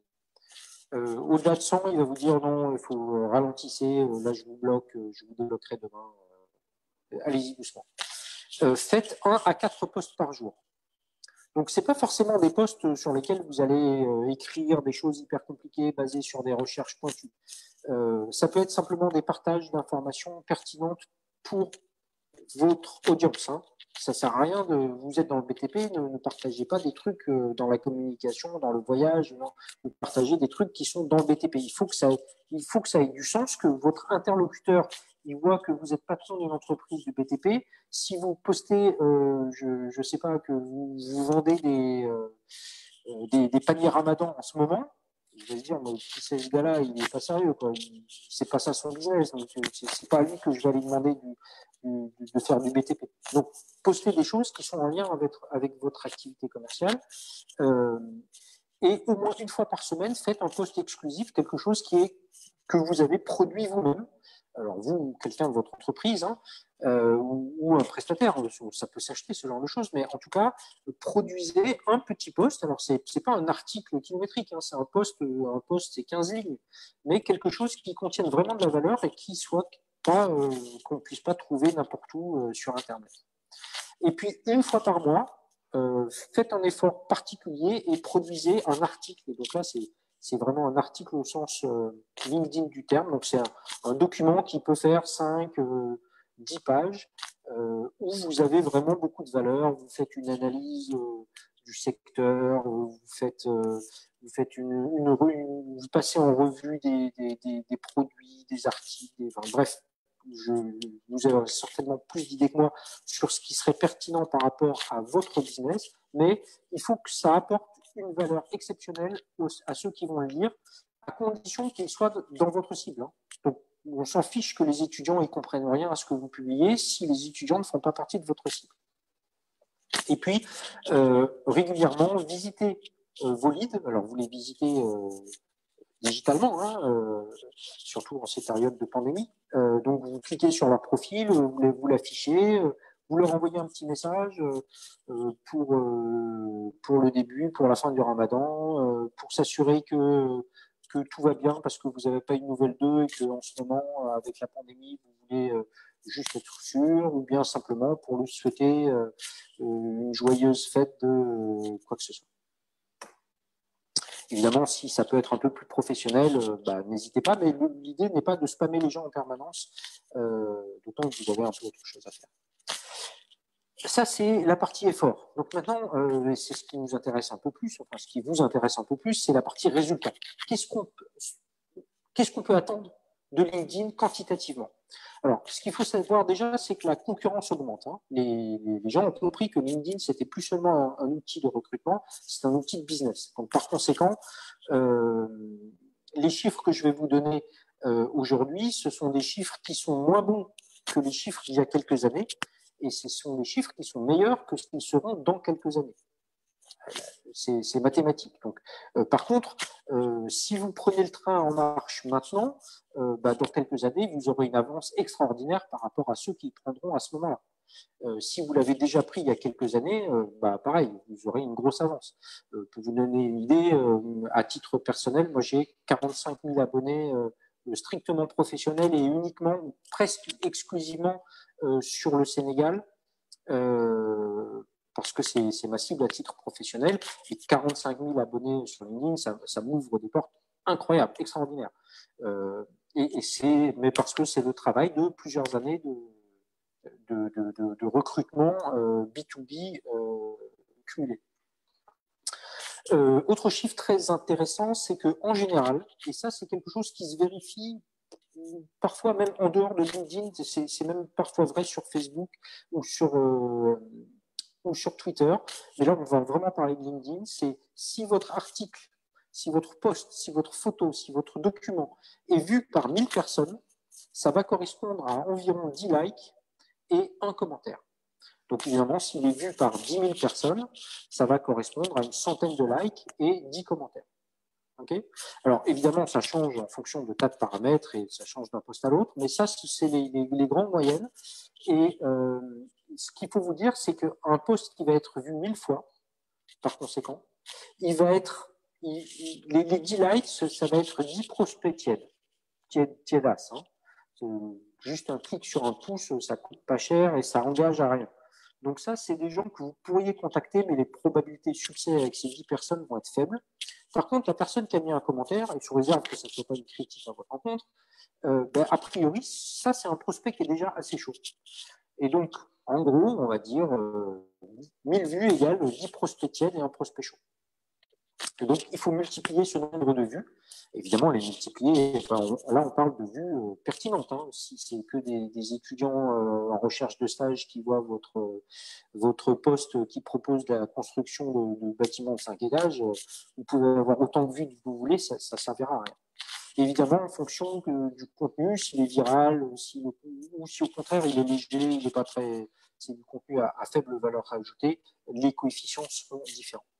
Et donc, juste pour vous donner un chiffre qui, lui, n'est pas directement lié à LinkedIn, mais je sais qu'aujourd'hui, certaines agences spécialisées dans LinkedIn arrivent à générer pour leurs clients, donc pour un CEO, par exemple, environ 10 000 contacts qualifiés par an. Donc, par exemple, c'est l'exemple que je donnais tout à l'heure du CEO qui a 10 000 contacts qui sont des autres chefs d'entreprise. Ça, c'est quelque chose qui prend généralement 1 an à se constituer quand on le sous-traite. Évidemment, je viens de vous donner la clé pour le faire vous-même, hein, si vous avez le temps et que c'est pertinent pour vous. Plus en détail, maintenant, c'est si vous avez... l'autre partie de l'équation, c'est si vous avez X abonnés, combien de vues ça va donner, puisqu'on a vu qu'il faut 1000 vues pour faire un prospect chaud et 10 prospects tièdes. Donc maintenant, moi, j'ai 5000 abonnés. Combien je vais avoir de vues quand je vais poster? Et donc, ça dépend de 2 éléments principaux qu'on a déjà évoqués plus tôt. Le premier, c'est est-ce que vos contacts sont qualifiés, c'est-à-dire est-ce que ces gens-là sont pertinents par rapport aux publications que vous allez faire et au contenu que vous allez proposer. Et d'autre part, est-ce que vos contenus sont de qualité? Est-ce qu'il y a vraiment de l'information? Est-ce qu'il y a vraiment une valeur dedans? Et donc, en fonction de ces 2 coefficients-là, vous allez avoir un pourcentage de votre audience qui va être touchée plus ou moins grand. Et ça va de 5 à 100%. Alors, attention, quand je dis 100%, ça ne veut pas dire que vous allez toucher toute votre audience. Ça veut dire que vous allez toucher la plus grande part de votre audience, mais il y a forcément des gens qui ne vont pas le voir parce qu'ils ne sont pas connectés sur LinkedIn, parce que pour des tas de raisons. Mais peu importe, si vous avez 5000 abonnés et que vous postez quelque chose d'excellent, vous allez avoir 5000 vues. Et ça ne sera pas forcément des gens de votre contact direct, puisque ça va être un peu viral, les gens vont se le partager, et LinkedIn va vous trouver des personnes qui vont être intéressées par vos contenus. Et donc, et on peut même aller au-delà, hein, si vous avez un contenu qui est vraiment incroyable, on peut faire du 500%, du 1000%, ça c'est déjà vu. C'est exceptionnel, hein, mais si vous avez des contenus vraiment incroyables, vous pouvez obtenir des audiences incroyables et par conséquent, toutes ces vues vont vous générer un nombre de leads proprement important. Toujours dans les chiffres, et cette fois un peu en négatif, c'est les plafonds, les limites. Donc LinkedIn empêche de faire tout et n'importe quoi. Donc la première limite, c'est le nombre de contacts. Vous ne pouvez pas dépasser 30 000 contacts dans LinkedIn. Point. Personne n'a plus de 30 000 contacts. Par contre, vous pouvez avoir plus d'abonnés. Donc, une fois que vous avez atteint ces 30 000 contacts, il y a des gens qui peuvent continuer à s'abonner à votre profil. Donc, par exemple, Bill Gates, il a 12 millions d'abonnés. Vous pouvez pas dépasser 100 invitations par jour, et non pas 10 comme c'est écrit ici. Donc, au-delà de 10 invitations, LinkedIn va vous bloquer. Vous ne pouvez pas non plus dépasser 150 messages one-to-one à votre carnet d'adresse. Vous pouvez écrire à 150 prospects qui sont vos contacts, mais pas plus, en tout cas chaque jour. Il faut éviter d'avoir plus de 1500 invitations en attente. Donc, une invitation en attente, c'est tous les matins, vous invitez 100 personnes. Et si une personne ne voit pas votre invitation parce qu'il ne se connecte pas souvent sur LinkedIn, l'invitation va rester en attente. Et elle peut rester en attente des années, jusqu'à ce qu'une personne la voie, la supprime ou l'accepte. Et donc, ça va se cumuler. Et donc, au-delà d'un certain volume, LinkedIn va vous bloquer. Donc, si vous avez invité quelqu'un à vous rejoindre à rejoindre votre réseau, et qu'un mois plus tard, il ne s'est toujours pas connecté, vous pouvez supprimer l'invitation et du coup faire descendre ce nombre d'invitations en attente pour éviter d'atteindre ce seuil limite de 1500. Vous avez également une limite de recherche. Emmanuel, je crois que ça a coupé. Ah, on est coupé? Je pense que ça a coupé. Est-ce que... ok. Je ne sais pas comment faire pour savoir si c'est revenu. Moi, C'est bon, on vous entend très bien, Emmanuel. Là. Ça n'a pas été coupé. Je pensais à votre niveau, Ashraf. Très bien. C'est le réseau qui nous fait des petites surprises. Donc, toutes ces limites que je vous présente là, la plupart sont officieuses et elles ne sont pas officielles. LinkedIn ne communique pas trop dessus, ou en tout cas le moins possible. Et donc, tout ça, ce sont des chiffres que j'ai déduits de mes recherches et de mes discussions en ligne. On est également limité à 300 recherches par mois. Et ça, c'est une limitation qui est assez sérieuse parce que LinkedIn cherche à vous faire payer. Hein. Bien sûr, ils veulent que vous preniez la version payante. Tout ce que je vous ai présenté aujourd'hui ne nécessite pas de payer un abonnement à LinkedIn. Mais le nombre de recherches par mois, ça peut être une limite parce qu'on arrive assez vite à 30 recherches par mois. Dès que vous changez un paramètre, hop, vous consommez une recherche de plus, ça va relativement vite. Et donc, c'est une limite qui va du 1er au 31, au 30. Et donc, par conséquent, si le 15 du mois, vous avez épuisé le nombre de recherches que vous pouvez faire, donc recherche de profils, de choses comme ça, et vous êtes bloqué, vous ne pouvez plus rechercher, ou en tout cas, dans les recherches, LinkedIn ne vous remonte que 3 résultats à chaque fois, ce qui est un peu limitant. Alors, il n'y a pas vraiment de moyen de l'empêcher, si ce n'est que la plupart des profils LinkedIn sont indexés par Facebook. Donc, vous pouvez utiliser Google pour faire des recherches. Donc, vous cherchez, par exemple, directeur général de Nestlé Casablanca sur Google, et vous rajoutez LinkedIn, et Google va vous pointer directement sur la page LinkedIn de cette personne, et ensuite, vous pouvez aller... on ne vous empêche jamais d'aller voir le profil d'une personne. Et donc, éventuellement, vous pouvez à ce moment-là l'inviter si vous avez encore des invitations disponibles aujourd'hui. Je l'ai dit tout à l'heure, mais LinkedIn va limiter le nombre de résultats à une recherche aux 1000 premiers. Donc, il va vous dire combien il y en a. Il vous dit, par exemple, des chefs d'entreprise au Maroc, il y en a, je ne me souviens plus du chiffre, 72 000. En tout cas, il y a 72 000 personnes qui correspondent à telle recherche, et voici les 1000 premiers. Donc, ça ne sert à rien de faire des recherches trop larges, il vaut mieux faire des recherches plutôt pointues. Et puis, 1300 caractères dans les posts. Donc, quand vous faites un post, la limite qu'il faut avoir en tête, c'est 1300 caractères. Mais ça, LinkedIn vous le rappelle quand vous dépassez la limite. Et puis, dernier point sur les limites, attention si vous venez de créer un compte LinkedIn, il est considéré comme moins fiable que les autres par LinkedIn et vous avez une période d'1 an pendant laquelle il risque de vous imposer des limites plus draconiennes encore que celles que je viens de vous présenter. Et donc, soyez prudents. C'est pas grave si vous atteignez la limite du nombre de messages, du nombre d'invitations, du nombre de recherches, etc. LinkedIn va juste vous dire, non, là, vous avez atteint la limite, je vous bloque en général, c'est pour un jour ou pour un mois quand c'est pour les recherches. Mais si vous abusez, c'est-à-dire que si vous atteignez la limite trop souvent, il peut décider de vous bloquer pendant une semaine, par exemple. Donc, il y a des systèmes d'incrément, et puis il peut carrément supprimer votre compte si, par exemple, il voit que vous utilisez, il devine que vous utilisez un robot pour envoyer des invitations à toute vitesse. Là, il peut carrément supprimer votre compte. Et puis, pour finir en beauté sur LinkedIn à proprement parler, quelques secrets, en tout cas des choses qui sont vraiment fondamentales. La première, c'est le vrai secret de cette histoire, c'est qu'il est possible de télécharger votre base de contacts. Donc, par exemple, moi, j'ai 30 000 contacts, je suis arrivé au maximum, mais si j'appuie sur un bouton, alors en fait, c'est bien plus caché que ça. Hein. LinkedIn est obligé par la loi de vous permettre de télécharger ces contacts, parce qu'en fait, ils vous appartiennent en quelque sorte. Mais évidemment, il ne veut pas vous inciter à le faire. Mais en fait, si vous donc là, et puis en fait, il change le processus et les clics, les liens par lesquels il faut passer régulièrement pour que les aides en ligne ne marchent pas trop bien. Mais en fait, si vous demandez à Google, vous allez trouver la procédure.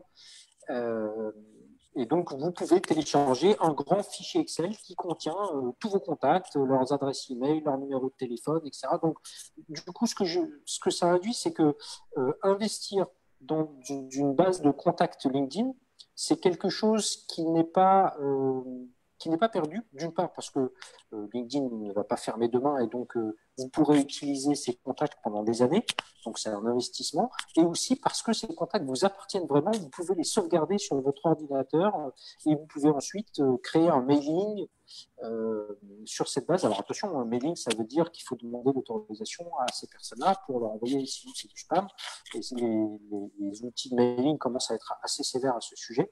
Mais en tout cas, vous avez moyen d'exploiter ce fichier de prospects et ou de clients en dehors de LinkedIn. Ça, c'est vraiment précieux et c'est très peu connu parce que LinkedIn, évidemment, n'a aucun intérêt à ce que ça se sache.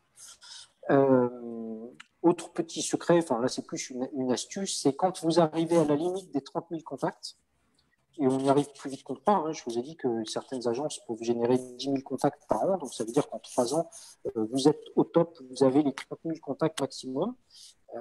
Donc ça veut dire que si vous voulez un contact de plus, il faudra supprimer un contact pour pouvoir l'accepter. Mais vous pouvez transformer le bouton qui permet de vous contacter en un bouton qui permet de vous suivre.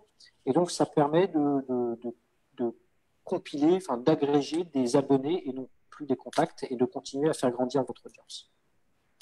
Et enfin, ça c'est plutôt une recommandation qu'un secret, mais LinkedIn c'est quelque chose qui est assez personnel, on a du mal à le déléguer, mais vraiment, ce que je vous ai indiqué là, il y a un processus, il y a des règles, il y a une certaine logique à suivre, et c'est pas forcément un directeur général qui est la personne la plus indiquée pour faire ça tous les jours. Son temps est souvent plus précieux que celui d'une autre personne. Et donc, que vous ayez un community manager ou que vous externalisiez ça auprès d'une agence, peu importe, mais au-delà d'un certain seuil et d'un certain niveau de responsabilité et de volume d'activité sur LinkedIn, déléguez-le et simplement, comme vous l'aurez fait vous-même au début, vous saurez exactement ce que vous êtes en droit d'atteindre en termes de résultats, en termes d'efficacité. Voilà, je vais m'arrêter là parce que j'ai déjà été un petit peu long. J'ai encore 2-3 bricoles sur le... J'avais prévu des choses sur l'impact de ce que ça pourrait devenir dans le futur, de ce que ça pourrait devenir en Afrique. Mais je ne vais pas trop insister là-dessus parce que c'est plutôt de la prospective et qu'on est là aujourd'hui pour parler de choses plutôt concrètes. On est là pour faire du business. Alors, on est tous là en B2B aujourd'hui, même si c'est du B2B sur Zoom et non pas du B2B sur LinkedIn, mais on est là pour faire des affaires. Donc, dites-moi comment je peux vous aider à mettre en place ou vous conseiller sur ce chemin vers le B2B. Donc, on ouvre les questions, je passe la main aux organisateurs. Merci beaucoup, Emmanuel, de nous avoir éclairé sur comment bien utiliser LinkedIn. Alors, il y avait tout à l'heure une main levée. Oui, il y en a eu deux ou trois. Oui. Alors, moi, j'ai été coupé à un certain moment, donc il y en avait une que j'avais gardée tout à l'heure, et c'est M. Slimani. En attendant, je crois qu'il y a Marwan Ajraoui qui a levé la main, donc je lui donne la parole tout de suite. Vous avez la main, Monsieur Ajraoui. Je vous invite à activer votre micro, poser votre question. Voilà, Merci, merci. merci. Merci pour tous ces éléments vraiment de grande valeur. Donc, j'apprécie beaucoup les chiffres et je confirme, selon mon expérience, vraiment, c'est très vrai. Donc, je vois la loi d'efficacité, la loi d'impact.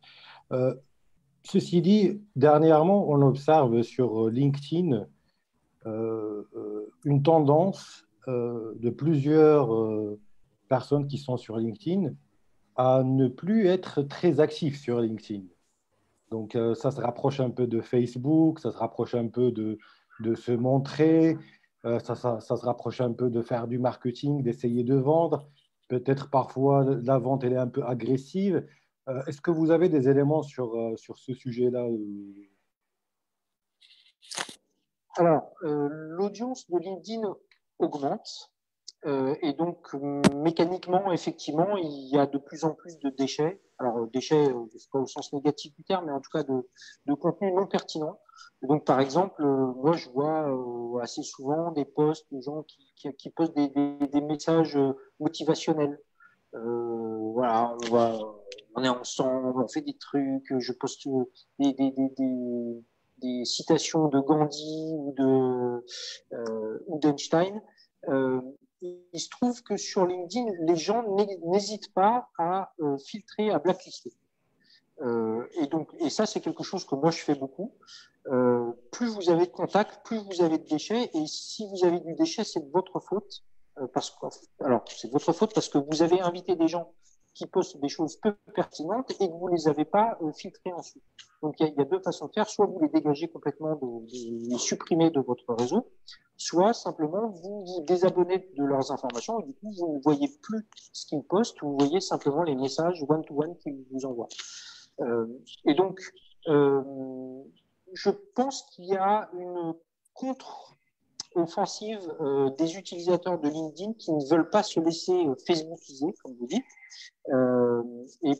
et que, a priori, dès lors que c'est clair pour tout le monde aujourd'hui que LinkedIn est un réseau professionnel et que Facebook est un réseau personnel, c'est vraiment c'est écrit dedans quoi.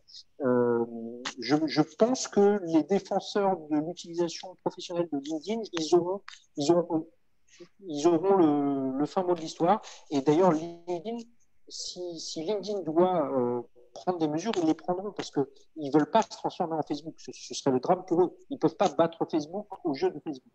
Donc pour ça, je pense que on a de plus en plus de gens qui sont connectés, donc on a de plus en plus de juniors, donc on a plus de gens qui savent pas comment utiliser LinkedIn, mais pour autant, moi je vois les jeunes qui débarquent en balançant des photos de bisounours et de petits cœurs.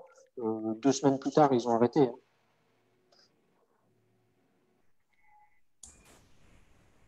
Très bien, Merci beaucoup. merci beaucoup. Merci à vous d'avoir posé la question, c'est Arjaoui. C'est Ajraoui, pardon. Alors, tout de suite, je donne la parole à M. Mkhtar Slimani.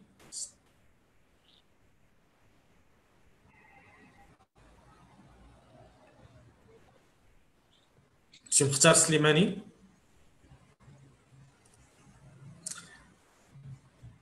Je crois qu'il a changé d'avis, donc je passe à M. Khalid Yaziri. M. Khalid Yaziri, vous avez la main.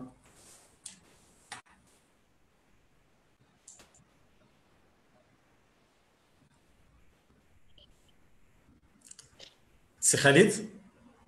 Tout le monde a un problème avec son micro. Je pense. C'est Khalid? M. Khalid Yaziri?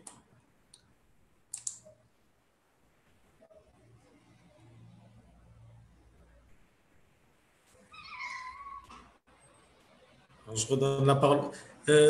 C'est Marwan, votre micro est toujours actif. Si vous voulez reprendre la parole, allez-y. Très bien, merci beaucoup. Merci beaucoup. C'est bon. Euh, De toute façon, vous me sauvez. Ouais, c'est l'objectif, c'est de créer un échange constructif pour tous. Effectivement. Merci beaucoup. Oui, j'avais apprécié au fait des conseils de comment se présenter sur LinkedIn et je me disais, est-ce qu'il y aurait des dimensions culturelles à prendre en compte? Peut-être si maintenant on se relationne entre des Anglais, des Français, des Marocains en Afrique, en Europe, aux États-Unis, est-ce qu'il y aurait peut-être des divergences culturelles à prendre en compte par rapport à comment se présenter? Alors oui, il y en a quelques-unes. Après, ça dépend vraiment de qui est votre audience. Donc typiquement, si vous êtes dans le BTP et que vous êtes au Maroc, ça ne sert à rien d'aller vous adresser à des Américains. Maintenant, effectivement, si vous, je sais pas, si vous achetez du logiciel et que tous vos fournisseurs sont aux États-Unis, bah, il va falloir se présenter correctement à ces fournisseurs-là. Je ne crois pas qu'il y ait vraiment de grandes différences parce que LinkedIn vous cadre pas mal. Contrairement à un CV où on peut faire tout et n'importe quoi, autant sur LinkedIn, le profil LinkedIn, vous n'avez pas d'immense latitude. Je dirais qu'à part les éléments un peu caricaturaux liés à l'inconnu et à l'altérité complète de, par exemple, un Texan qui va être stupéfait d'être contacté par quelqu'un qui a un turban. Encore que non, parce que les Texans, ils sont dans le pétrole et qu'ils sont très en contact avec l'Arabie Saoudite. Mais vous voyez, c'est ce genre de choses-là qui peuvent créer des perceptions décalées. Mais autrement, pas vraiment. La seule vraie barrière, c'est la barrière linguistique. Et les Américains sont connus pour ne pas être francophones. Et donc, LinkedIn vous propose d'avoir deux profils, un profil en français, un profil en anglais, et puis même un troisième profil en arabe. Ça vous permet d'avoir une communication différenciée par langue. Et à mon avis, c'est amplement suffisant. Il n'y a pas besoin d'avoir une communication différenciée par zone d'influence culturelle. D'autant que quand on parle de B2B, d'abord, le mot lui-même, hein, business, c'est un mot anglais et tout le monde le comprend. Les codes du business, ils sont assez universels et donc je tendance à penser que c'est pas tellement le cas. À quelques exceptions près, ça doit pas être, on doit pas avoir ce genre de problème. Très bien, très bien. C'est bien d'en tenir compte. Oui, en effet. Parce que quand on pense là sur les CV, par exemple, en Angleterre, ou bien les CV, par exemple, en France, ce qui compte le plus, c'est le diplôme qu'on a eu, par exemple, l'école qu'on a suivie. Par contre, si on y va sur d'autres pays, par exemple l'Angleterre, ça serait l'expérience, ou la Suisse, ça serait plutôt l'expérience, donc orienter son profil, effectivement, selon Alors après, on ne peut pas complètement l'empêcher, hein, vous avez raison. Donc, c'est un peu caricatural dans l'univers du recrutement et en particulier des jeunes diplômés. Mais c'est vrai que dans le business, par exemple, pour avoir fait du business au Maroc, je sais que c'est difficile de signer un contrat sans, pardon pour la caricature, hein, mais sans avoir partagé un verre de thé. C'est très difficile. C'est très humain le Maroc. Oui. Ils ont besoin de en Russie, ils vont avoir besoin de partager un verre de vodka, ou même plusieurs. Ouais.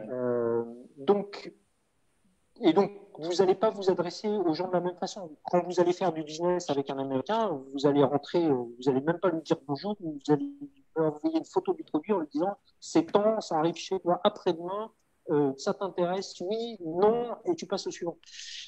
Si vous rentrez là-dedans comme ça au Maroc, bah oui, ça va être plus compliqué.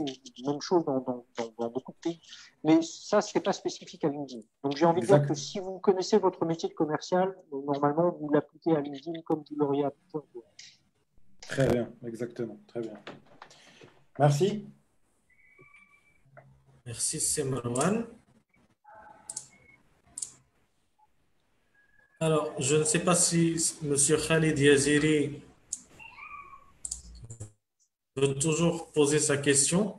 Dans tous les cas, on en a une sur le volet questions-réponses. Et c'est la même question que j'ai. Bonjour. Ça va, c'est Yaziri? Oui, bon. Ça va, Allah يبارك فيك. Merci, Alawi. Merci, Dédé. Alors, ma question, c'est concernant j'ai un compte en LinkedIn, d'accord? Donc, c'est un compte professionnel, mais bon, plus ou moins en stand-by. Donc, je n'ai pas utilisé pendant, ça fait 2 ans. D'accord. J'ai besoin pour l'instant votre recommandation, s'il vous plaît. Est-ce que je dois le rafraîchir, ça veut dire que je dois l'actualiser avec mon compte personnel?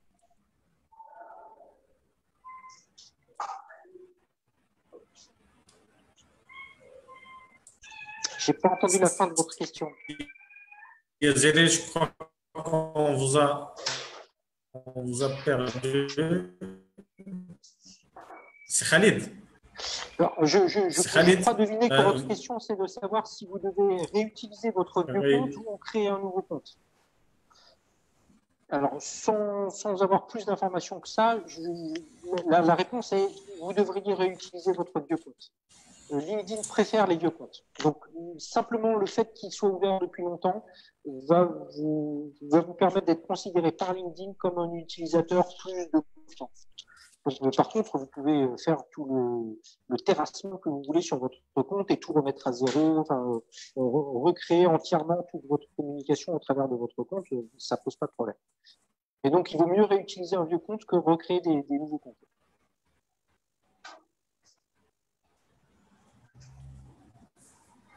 Est-ce que pour la visibilité, c'est la même chose? Un ancien compte avec un nouveau compte, est-ce que c'est la même chose en termes de visibilité? Oui, ce qui compte pour la visibilité, c'est l'audience que vous allez avoir. Et ça ne dépend pas de l'ancienneté de votre compte. Là où l'ancienneté de votre compte va jouer, c'est sur les seuils qui vont faire considérer à LinkedIn que vous êtes quelqu'un qui abuse ou qui utilise des automates ou pas. Donc, ça n'a pas vraiment d'impact vis-à-vis de votre business. C'est plutôt un impact pour vous aider à faire grandir rapidement votre audience. Très bien. Alors, je vais prendre rapidement, comme je l'ai dit, j'ai une question sur le volet questions-réponses. Elle nous vient de Halal Mansouri. Est-ce que vous conseillez l'utilisation de LinkedIn Premium et quelle est la différence entre les deux? Alors, LinkedIn Premium, en fait, il y a 3 offres concurrentes. Il y en a une qui est plutôt pour les gens qui font du recrutement, il y en a une qui est plutôt pour les commerciaux, et puis il y en a une qui est un peu intermédiaire entre les deux. Moi, je la recommande seulement à partir d'un certain seuil. C'est une offre qui est relativement chère, hein, ça commence à autour de $50 par mois, donc c'est pas négligeable. Puis ça monte jusqu'à 120, je sais pas, quelque chose comme ça. On peut faire énormément de choses sans ça. Donc, oui, en fait, ça va faire monter toutes les limites. Quand vous allez payer, vous allez pouvoir faire plus de volume. Mais pour ça, il faut déjà faire beaucoup de volume. Et vous allez voir qu'avec un compte gratuit, vous pouvez faire énormément de choses. Simplement, ça prend du temps. On parle de 10 000 contacts par an, mais si vous avez un compte payant, vous pourrez aller peut-être un peu plus vite que ces 10 000 contacts par an, mais pas considérablement plus vite. Donc, mon conseil, c'est travailler pendant longtemps avec un compte gratuit et ne basculer vers le payant que quand vraiment il y a des fonctionnalités fondamentales. Donc, par exemple, une entreprise de taille relativement importante avec une équipe de 25 commerciaux, tous B2B, qui travaillent de façon intensive sur LinkedIn, là, oui, ça peut commencer à valoir la peine de prendre des comptes payants. Mais vous êtes un consultant, surtout pas. Vous êtes le patron d'une PME de 30 salariés, ça ne me semble pas utile. Merci beaucoup, Emmanuel. En tous les cas, votre réponse répond aussi à la question de M. Omar Magoul de Facebook. Toutefois, on a une autre question sur la partie conversation. Elle nous vient d'Aléo Fréré. Il dit, en tant que En tant qu'outil de recrutement, LinkedIn n'est-il pas plus coûteux que celui de ses concurrents, notamment Facebook? Alors, oui, les offres d'emploi Facebook sont très coûteuses et plus coûteuses que tous les autres. Mais ils fournissent une qualification de profil qui est sans comparaison avec Facebook. Donc en fait, c'est vraiment pas la même chose. Personnellement, je recommanderais les offres d'emploi payantes LinkedIn à des profils de type direction. En dessous, postez simplement, faites un post LinkedIn, hein, c'est pas interdit de dire je cherche un community manager. Ou bien postez-le sur Facebook, vous aurez plein de réponses. Mais en effet, pour un community manager, pour moi, ça ne vaut pas la peine de payer la fortune qui est demandée par LinkedIn pour simplement poster des offres d'emploi. Surtout dans des secteurs qui ne sont pas extrêmement concurrentiels, c'est-à-dire qu'il y a moyen de les trouver sans ça, quoi.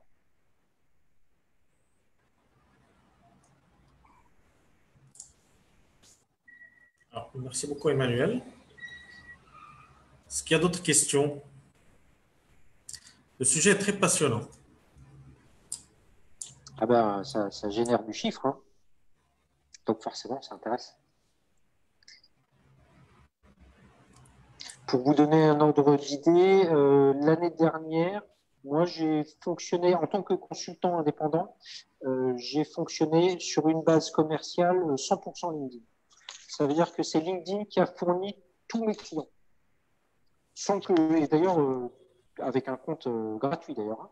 Donc, c'est vraiment un outil efficace. Je connais des concessionnaires automobiles aussi qui font des fortunes avec LinkedIn, des gens qui sont dans l'immobilier, des gens qui sont dans la prestation informatique, dans le e-commerce. Il y a vraiment des résultats très intéressants qu'on peut obtenir au travers de LinkedIn. Quelles seront vos recommandations, vos conseils concernant la publication en images sur LinkedIn? Oui. Quel type, Alors, l'image qui fonctionne le mieux, c'est l'image qui apporte le plus de valeur. Et généralement, ce sont les infographies. Donc, par exemple, moi, c'est un type de post que je fais assez régulièrement, qui est d'analyser des rapports d'organismes statistiques d'un pays ou d'un autre, d'en tirer un tableau qui me semble avoir du sens et d'en faire un graphique sur Excel et de le publier et d'expliquer pourquoi les informations qu'on peut en déduire et les questions que ça pose. Et ça, généralement, ça a de l'impact, par exemple. Après, l'image, c'est l'image et un bon publicitaire vous dira que si vous mettez une jeune femme, le visage d'une jeune femme qui regarde vers la caméra en souriant, vous aurez probablement un impact difficile à battre. Un autre exemple de visuel qui a un impact très important, si vous mettez le scan d'un billet de banque. Alors, vous allez vous fâcher avec la Banque centrale, hein, mais vous scannez un billet de banque, tout le monde va reconnaître cette image iconique et tout le monde va se dire « Ah, qu'est-ce que c'est que ça ?» et tout le monde va avoir envie de cliquer. Ça marche qu'une fois, hein.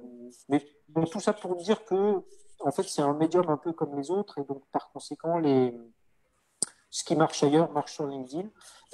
Par contre, réfléchissez toujours à quelle est la valeur que cette image apporte à mon client. Est-ce que ça illustre quelque chose qui a du sens? Est-ce que ça attire les bonnes personnes vers mon contenu? Ou est-ce que, par exemple, je fais un post pour recruter un community manager et je mets une splendide jeune femme qui sourit en regardant l'écran, je ne vais pas attirer les bonnes personnes.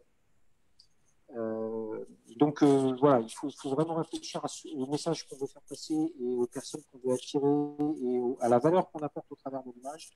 Mais globalement, sinon ça fonctionne comme les autres supports, qu'ils soient publicitaires ou de communication. Très bien, merci beaucoup. Alors, on a une autre question. Comment peut-on avoir un profil qui intéresse le plus de recruteurs? Des astuces.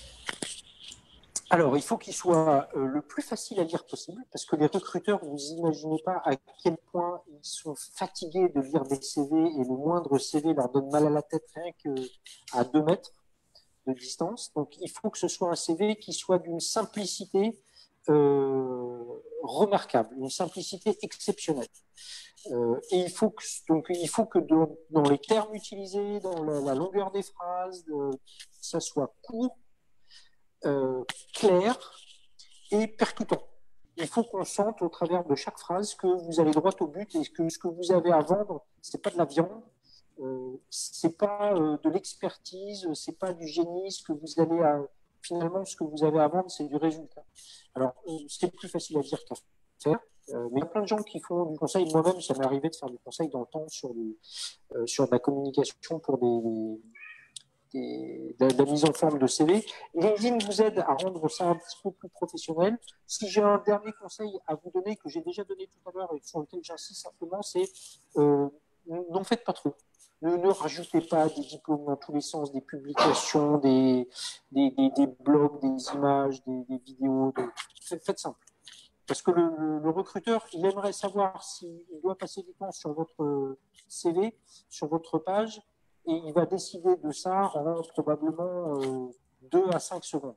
Donc, il faut qu'en 2 à 5 secondes, il ait déjà cette première information. Et ensuite, il ne va pas y passer 2 heures, il va y passer peut-être 1 minute 30 à éplucher votre CV pour savoir s'il le garde ou pas. Et donc, pour ça, il faut qu'en 1 minute 30, il ait envie de vous recruter. Donc, il ait envie, il sente que vous allez lui apporter de l'argent, que vous allez répondre à ses problèmes. Voilà, je suis désolé, c'est une réponse un peu générique. C'est une réponse. Alors, il y a Ali Oufkari qui nous pose une autre question et qui dit n'y a-t-il pas de risque de poursuite en justice pour motif d'exploitation des carnets d'adresses personnelles? Alors, oui et non. En fait, pour ça, il faudrait dire les conditions générales d'utilisation de LinkedIn, qui sont bien entendu kilométriques et que personne ne dit. Mais concrètement, si vous rentrez en contact dans LinkedIn avec quelqu'un, donc vous êtes contact de premier niveau, comme dit LinkedIn, vous pouvez lui écrire et vous pouvez écrire à tous vos contacts de premier niveau sans limitation et sans risquer quoi que ce soit, parce que implicitement, quand vous acceptez le contact de quelqu'un, vous acceptez que cette personne vous écrive et, le cas échéant, vous fasse des propositions. Après, vous avez le droit c'est très facile dans LinkedIn de se désinscrire si ça ne vous intéresse pas ou si la personne ne bouge pas. Donc là, il n'y a pas de problème. Par contre, si vous téléchargez le fichier de vos contacts, donc vous avez 10 000 contacts, vous téléchargez les 10 000 contacts, vous récupérez les 10 000 emails et vous leur envoyez par email du spam, là, oui, vous pouvez avoir des problèmes. Parce que vous industrialisez un processus et que les gens, ils vous ont autorisé à être leur contact dans LinkedIn, ils ne vous ont pas autorisé à leur envoyer des emails de spam. Donc oui, il faut faire attention à ça. Surtout si vous êtes un grand groupe. Dans la pratique, c'est pas très risqué. Mais dans les faits, si vous êtes un grand groupe international, vous ne jouez pas à ça. Si vous êtes un consultant indépendant, pour l'instant, la justice n'a pas les moyens d'aller vous chercher. Mais en effet, la loi s'y oppose.